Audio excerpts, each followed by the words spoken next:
재미있게 보시고 구독과 좋아요 부탁드립니다. 1815년 한 남자가 다시 유럽의 중심으로 돌아왔습니다. 그는 한때 유럽 대륙을 짓밟던 군사 천재였고 100만 대군을 휘두르던 황제였습니다. 그러나 지금 그의 곁에는 겨우 1000여 명의 충성스러운 병사뿐이었습니다. 나폴레옹 보나파르트, 엘바 섬의 유배지에서 탈출한 이 사내는 불가능한 귀환을 감행했습니다. 그의 복귀는 마치 폭풍 같았습니다. 왕정의 환멸을 느낀 백성들과 예부하 장군들은 그를 향해 몰려들었고 파리는 단 한 발의 총성 없이 그의 손에 넘어갔습니다. 황제는 그렇게 다시 왕좌에 앉았습니다. 하지만 그의 시간은 짧았습니다. 영국, 프로이센, 러시아, 오스트리아, 유럽 열강은 기다렸다는 듯이 제7차 대프랑스 동맹을 결성했습니다. 그들의 목표는 하나, 나폴레옹의 완전한 제거였습니다. 황제는 지체하지 않았습니다. 그는 벨기에로 향했습니다. 적들이 모이기 전에 각계격파하겠다는 전략이었습니다. 그가 마지막으로 선택한 결전의 땅은 워털루였습니다. 1815년 6월 18일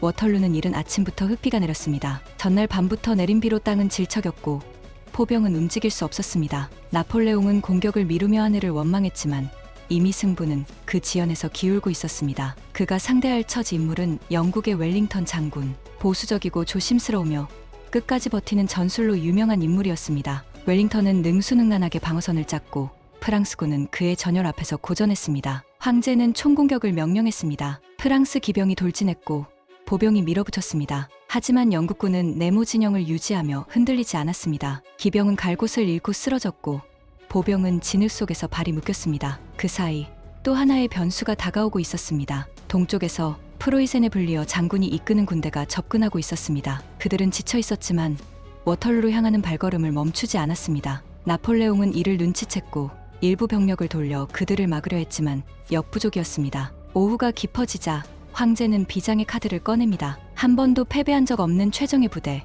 제국군이 되었습니다. 그들은 검은 곰가죽 모자를 쓰고 침묵 속에서 전장을 가로질렀습니다. 프랑스군의 마지막 희망이었습니다. 근위대는 언덕을 올라 영국군의 중심을 향해 돌진했습니다. 그러나 그들을 맞이한 것은 웰링턴의 매복 사격이었습니다. 일제히 터지는 머스킷 소리, 화약 연기 속에서 근위대가 흔들렸고 마침내 후퇴하기 시작했습니다. 그 순간 전장은 무너졌습니다.